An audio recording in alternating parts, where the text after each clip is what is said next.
الحمد لله رب العالمين والصلاة والسلام على سيد الأنبياء والمرسلين وعلى آله وأصحابه أجمعين. أما بعد، فأعوذ بالله من الشيطان الرجيم. بسم الله الرحمن الرحيم. يا أيها الذين آمنوا قوا أنفسكم وأهليكم نارا وقودها الناس والحجارة. وقال النبي صلى الله تعالى عليه وسلم: خيركم من تعلم القرآن وعلمه.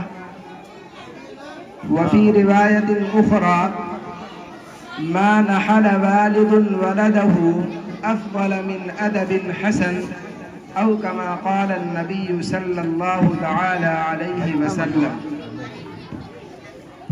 سب سے پہلے میں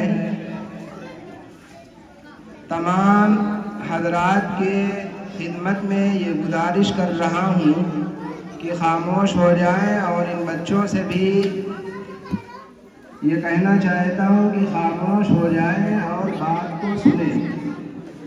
جب سامنے والے کی بات سنی جاتی ہے تو اللہ تبارک و تعالی کہنے والے کے دل میں ایسی بات ڈالتا ہے جس سے سب کا فائدہ ہوتا ہے.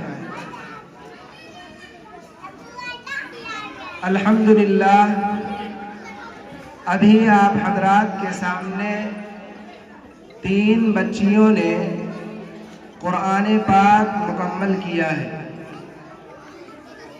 قرآن پاک کی تکمیل یہ ہمارے اور آپ کے لیے بہت ہی بڑی سعادت کی بات ہے. میں یہ دیکھ رہا تھا کہ یہ چھوٹی چھوٹی بچیاں قرآن پاک اس طریقے سے پڑھ رہی تھیں جیسے کوئی حافظ قرآن پڑھ رہا ہو. اس کے پیچھے والدین نے اور خاص کر استاد جی نے کتنی محنت کی ہوگی، اس کا اندازہ ہم اور آپ نہیں لگا سکتے. میں نے آپ حضرات کے سامنے قرآن پاک کی ایک آیت پڑھی ہے اور حضور پاک صلی اللہ تعالی علیہ وسلم کی 2 حدیثیں پڑھی ہیں. سب سے پہلے میں آپ حضرات کے سامنے اس کا ترجمہ پیش کرتا ہوں، پھر اس کی مختصر وضاحت آپ حضرات کے سامنے پیش کی جائے گی. قرآن پاک کی جو آیت آپ حضرات کے سامنے پڑھی گئی ہے، اللہ تبارک و تعالی اس آیت کے اندر ہم سب کو متوجہ کر کے خطاب کر کے ہم کو ایک پیغام دے رہے ہیں. یا ایھا الذین آمنوا قوا انفسکم واہلیکم نارا، کہ اے ایمان والو بچاؤ اپنے آپ کو اور اپنے گھر والوں کو جہنم کی آگ سے.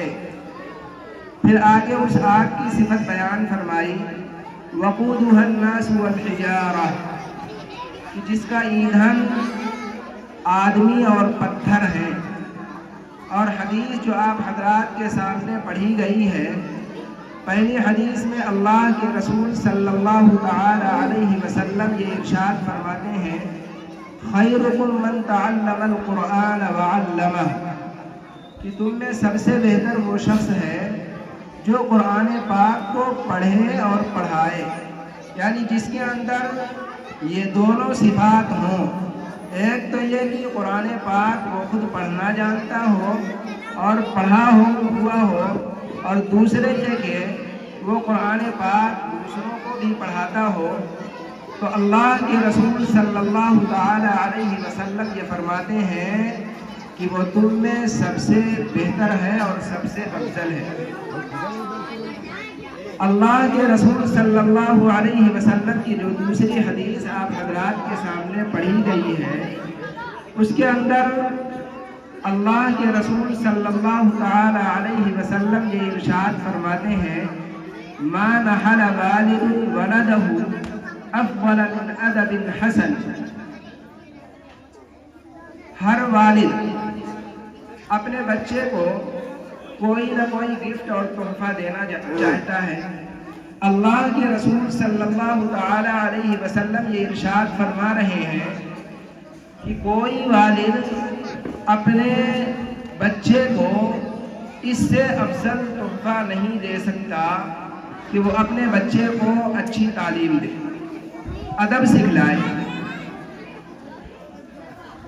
ہمارے معاشرے کے اندر بچوں کی تعلیم کے سلسلے میں بہت ہی غفلت اور لاپرواہی برتی جا رہی ہے۔ خاص کر کے دینی تعلیم کے سلسلے میں ہم لوگ تو بہت ہی زیادہ لاپرواہی سے کام لیتے ہیں۔ آج بہت ہی زیادہ لاپرواہی سے کام لیا جا رہا ہے۔ میں آپ حضرات کے سامنے بچوں کے تعلیم اور بچوں کی تربیت کے تعلق سے ایک واقعہ عرض کرتا ہوں کہ ایک شاگرد ایک استاذ کے پاس آیا اور استاد جی بوڑھے ہو گئے تھے، شاگرد جوان ہو چکا تھا اور وہ اپنے بیوی اور بچوں والا تھا۔ اس سے استاد جی نے کہا کہ آپ اپنے بچے کو اچھی تعلیم دو، اسے سکھاؤ۔ تو اس طالب علم نے اپنے استاد سے کہا کہ حضرت ابھی تو یہ بچہ ہے، جب بڑا ہوگا سیکھ لے گا۔ اور ہم لوگ بھی یہی کہتے ہیں کہ بچے جب کوئی غلطی کرتے ہیں تو بجائے اس کے کہ ہم ان بچوں کو پیار سے اس غلطی کو بتائیں اور سمجھائیں کہ بیٹا ایسا کرنا غلط ہے، ہم یہ کہتے ہیں کہ ابھی بچہ ہے، بڑا ہوگا تو سیکھ جائے گا۔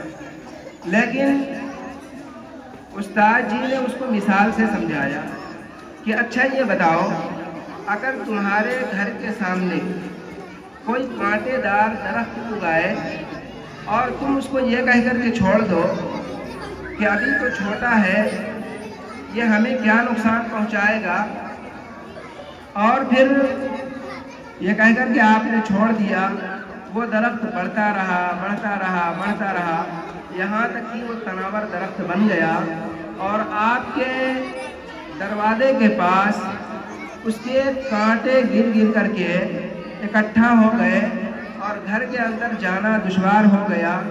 جس وقت میں آپ جوان تھے اس وقت میں تو آپ نے اس درخت کو کاٹا نہیں، اب جب آپ بوڑھے ہو گئے، آپ کے قوت کمزور ہو گئے، اب اس کے بعد آپ یہ چاہیں کہ اس درخت کو کاٹ دیں تو آپ کے اندر یہ طاقت نہیں ہے کہ اس درخت کو آپ کاٹ سکیں۔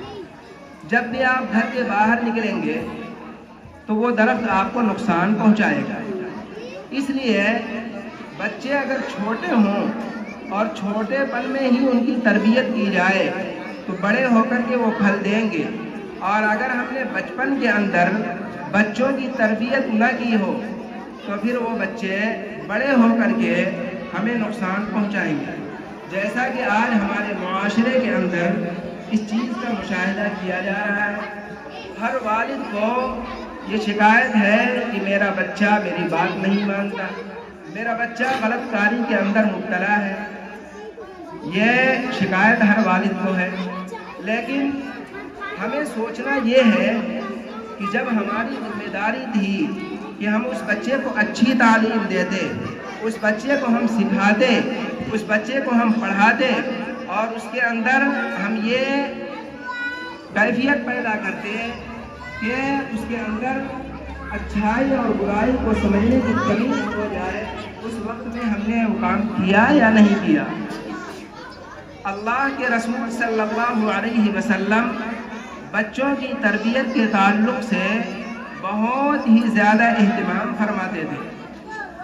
حضرت ام سلمہ رضی اللہ تعالی عنہ جو آپ کی زوجہ مطہرہ ہیں، ان کی شادی پہلے ابو سلمہ سے ہوئی تھی، اور ابو سلمہ سے ایک لڑکے تھے جن کا نام عمر تھا، وہ آپ صلی اللہ تعالی علیہ وسلم کی پرورش میں رہا کرتے تھے، اور عموماً آپ صلی اللہ علیہ وسلم کے ساتھ کھانا کھاتے تھے، پانی پیتے تھے۔ آپ صلی اللہ علیہ وسلم کے ساتھ ایک مرتبہ حضرت عمر ابن ابی سلمہ کھانا کھا رہے تھے اور تشتری کے اندر، پلیٹ کے اندر حضرت عمر ابن ابی سلمہ کا ہاتھ ادھر ادھر جا رہا تھا، تو آپ صلی اللہ علیہ وسلم نے انہیں تنبیہ فرمائی۔ کیا فرمایا آپ نے؟ یا بنی سم اللہ وکل بیمینک وکل مما یلیک، کہ اے پیارے بیٹے اللہ کا نام لے کر کے یعنی بسم اللہ پڑھ کر کے کھانا شروع کرو اور دائیں ہاتھ سے کھایا کرو اور اپنے سامنے سے کھایا کرو۔ اسی طریقے سے آپ صلی اللہ علیہ وسلم کے نواسے حضرت حسن ابن علی رضی اللہ تعالی چھوٹے سے بچے ہیں، نادان بچے ہیں، اور اس نادان بچے ہونے کی حالت میں انہوں نے صدقے کی ایک کھجور اٹھا کر کے اپنے منہ کے اندر ڈال دی۔ آپ صلی اللہ علیہ وسلم نے ان کو تنبیہ فرمائی